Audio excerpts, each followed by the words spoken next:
কার পরিবর্তন কখন হবে, কার কথাই বদলাবে, কখন বদলাবে কেউ জানে না। জানে কে? আল্লাহ। হয়তো তার কাছে এই এক কথা দিল লাগছে যে হায় আসলে আমার জীবন এমন ঘৃণ্য জীবন।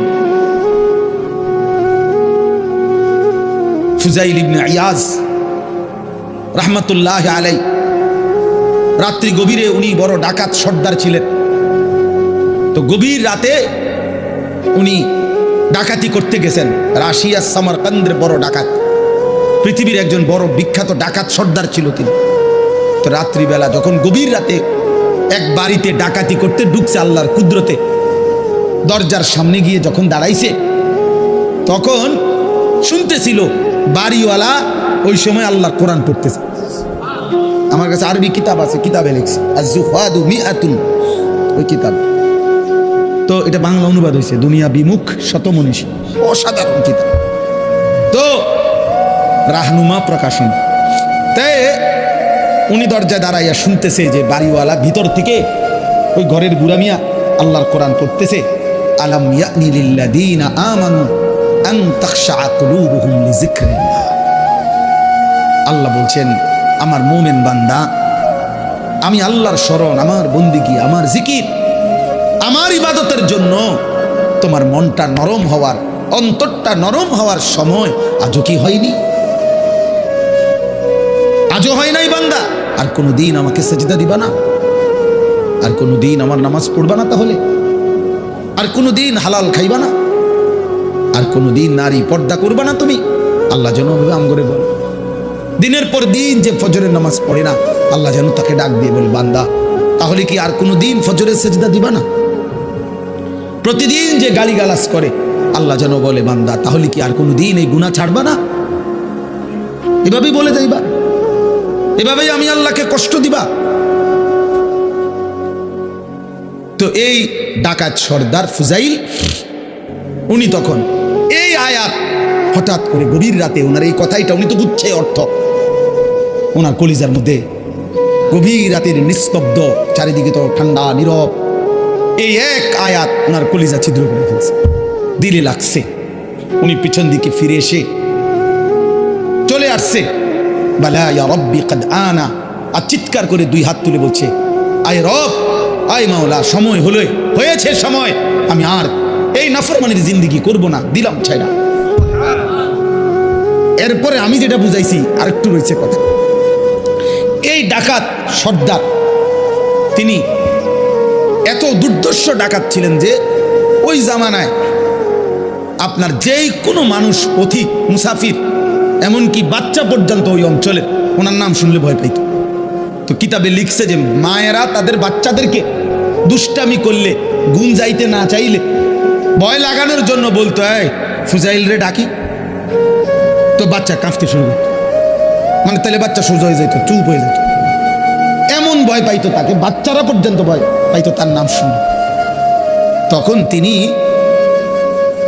চিন্তা করছে ওই ঠিক ওই সময় রাত্রে উনি পিছনের দিকে আইসা কোথায় যাবে এই মুহূর্তে, তো আল্লাহর কাছে এক ফোঁটা চোখের পানি ফেলতে ওনার মন চাইছে, তওবা করবে, মাফ চাইবে, আজকেই গুনাহ ছেড়ে দিবে। ছেড়ে তো দিলই, ডাকাতি করে না। তো লিখছে যে পার্শ্ববর্তী একটা খালি ঘর একটু দূরে, এমনি সারা বাড়ি আর কি, এটার মধ্যে মানুষ থাকার কথা না, এইখানে উনি একাকী মনে করে নিয়ত করছে যে এখানে ঢুকে আমি একটু নীরবে চোখের পানি ফেলে আল্লাহর কাছে এই রাতেই তওবা করুন। তো উনি ঢুকছে ওই ঘরে, দুইকা দেখে ওইখানে কিছু লোক, যারা তৎকালীন জামানায় মানুষ এক জায়গার থেকে আরেক জায়গায় সফর করার সময় রাত হয়ে যাওয়ার কারণে এইখানে আশ্রয় নিছে কিছু লোক আর কি, ওরা ওইখানে শুয়ে রয়েছে, মুসাফির, পথিক মুসাফির। তো এই মুসাফির যেগুলো শুয়ে রয়েছে, ওরা গভীর রাত কিন্তু কারো চোখে ঘুম নাই, শুয়ে আছে ঠিক চোখ খোলা। তো তখন উনি ঢুকেই শুনতেছে ওরা বলতেছে সাবধান, ঘুমায় না কেউ, ফুজাইল যদি টের পায় তাইলে কিন্তু সব লুণ্ঠন করে ফেলবে, সব ছিন্ন ভিন্ন করে ফেলবে, সব কিছু ছিনিয়ে নেবে, কাজে কেউ ঘুমায় না, সতর্ক, কোনোভাবে রাতটা পার করে এখান থেকে পার হইতে হবে। ফুজাইল কিন্তু যদি টের পায়, এই কথা উনি শুনছে, এর দাঁড়ায় দাঁড়ায় উনি তো সেই ফুজাইল। এই তখন কিতাবে লিখছে উনি এইবার এমন কান্দা কাঁদছে, কাইদা বলছে, মাওলা আমি বুঝি এমন নিকৃষ্ট হইলাম যে বাচ্চা পর্যন্ত আমারে ভয় পায়, এমনকি পথিক মুসাফির ভিন দেশি পর্যন্ত আমার নামে কাফে। আমি কি পরিমাণ মানুষের কষ্ট দিলাম। তখন উনি নিয়ত করে বলছে, আল্লাহ আমি আর এই জমিনেই থাকবো না, এই মাটিতেই, আমি এই দেশেই আর থাকবো না। তখন উনি তওবা করে সরাসরি হিজরত করে আল্লাহর ঘর মক্কায় চলে আসছে, আর বাকি হায়াত কাবার পাশেই উনি জীবন কাটিয়েছে। এরপর উনি হইছেন সাইয়্যিদুল আউলিয়া, আউলিয়াদের সর্দার।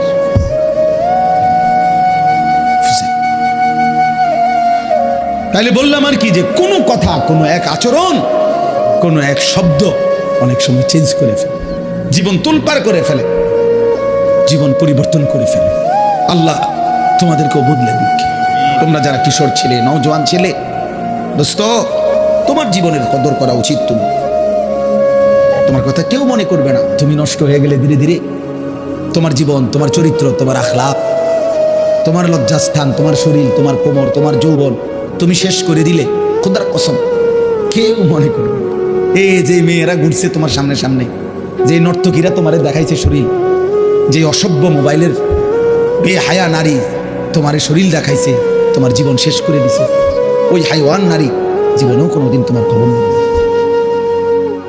আল্লাহ তাআলা বলতেছেন যে আমি তোমরা যাদেরকে অর্থবিত্ত, সহায় সম্পদ, টাকা পয়সা, ধন দৌলত দুনিয়াতে দিয়ে যাচ্ছি, তোমরা এটা ভেবো না। আল্লাহ বলে নাফরমান মনে মনে ভাবতেছে আল্লাহ তাও আমার উপরে রাজি, বলে আমার এটি দেখা, আমার এদিকে কি সুন্দর ভাত তরকারি খাওয়া, এত চুরি করি, আমাদের কোনো অসুবিধা হয় না। বুঝলেন না কথা? আমি এত সিটারি করি, আমার দিকে কোনো অসুবিধা, কত সর্দিও হয় না, কত ভালো মানুষ দিয়ে দেখি আজ 10 বছর বিস্তার করে রয়েছে, লড়েও লড়তে পারে না। আমরা কি কারবারটা কি? আবু লাহাব মক্কার কাফের, নাম শুনছেন না আপনার? নবীজি সাল্লাল্লাহু আলাইহি সাল্লামের বিরোধিতাকারীদের মধ্যে সবচেয়ে বেশি বিরোধিতাকারী যে কয়েকজন, এর মধ্যে একজন আবু লাহাব। সাহাবীরা ওরে বলতো, নবীর সাহাবীরা, এই আবু লাহাব।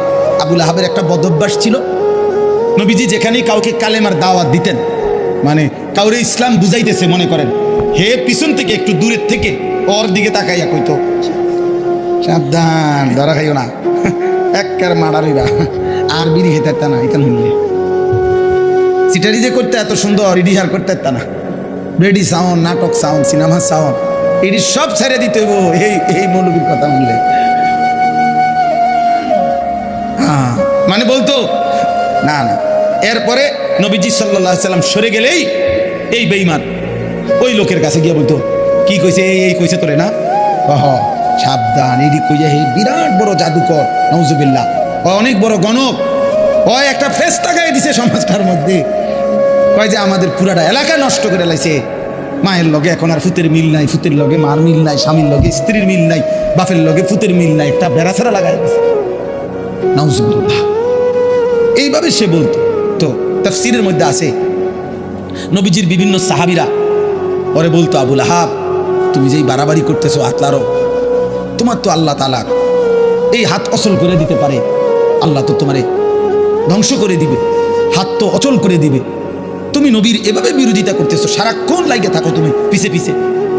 এই তখন তাফসীরের মধ্যে আছে, প্রত্যেক দিন সকালবেলা আইসা ওই লোক পরিচিত, এরা সমবয়সী না, যারা ইমানদার হয়েছে সাহাবী, ওরাও তো অনেকেই কুরাইশ বংশীয়, তো সমবয়সী, এক লগে চলুন না মানুষ, তো আইয়েই কইতো, কিরে এই যে হাত কিচ্ছু হয়েছে না, এই যে কি সুন্দর, কও তো কইলা তো এরম হইব এরম হইব, কও কিচ্ছু তো হয়েছে না। এই এত বড় হারামি আছে, হারামি দ্য গ্রেট, হারামির এক শেষ, ওই অহংকার করত। তো আল্লাহ তাআলা বলেন, আয়াহসাবুনা আন্নামা নুমিদ্দুহুম বিহি মিন মালিন ওয়া বানিন নুসারিউ লাহুম ফিল খায়রাত।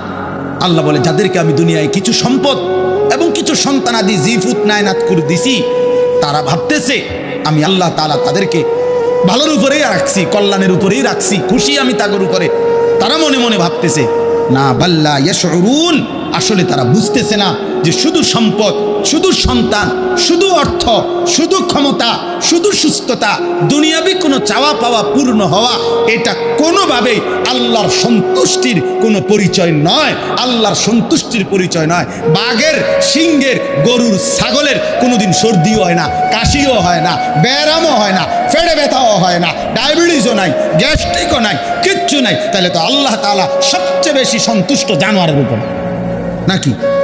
কথা বলে না কেন? তাহলে এটা নেই, পেটে অসুখ, মাথা ব্যথা নাই, ভাত খাইতে আসি, ঘুম যাইতে আসি, এটাই যদি প্রমাণ করে আল্লাহ সন্তুষ্টি, তাহলে তো জন্তু জানোয়ারের এগুলো আরো বেশি পূরণ হচ্ছে। হ্যাঁ, কোনো হাসপাতাল নাই, চিকিৎসা এত বেশি কিছু নাই। অতএব এটা না। আল্লাহ বলছে বল্লা ইয়াশউরুন, না না, নাফরমান বান্দা বুঝতেছে না, ও বুঝতেছে না।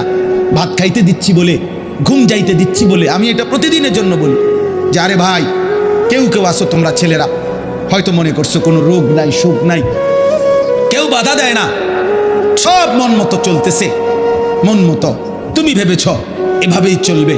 না না, আল্লাহ বলে দুনিয়ায় ভালো থাকা, দুনিয়ায় একটু আরামে থাকা, এটা আমি আল্লাহর সন্তুষ্টির পরিচয় প্রমাণ নয়। আমি তো কাফের বেঈমানকে দুনিয়া অনেক ভালো থাকতে দিছি, অনেক সম্পত্তি দিয়ে ভরপুর করে দিছি। অতএব এগুলো কি আমি আল্লাহর সন্তুষ্টির জন্য দিছি? কথা বলেন না কেন? তাহলে এটা না।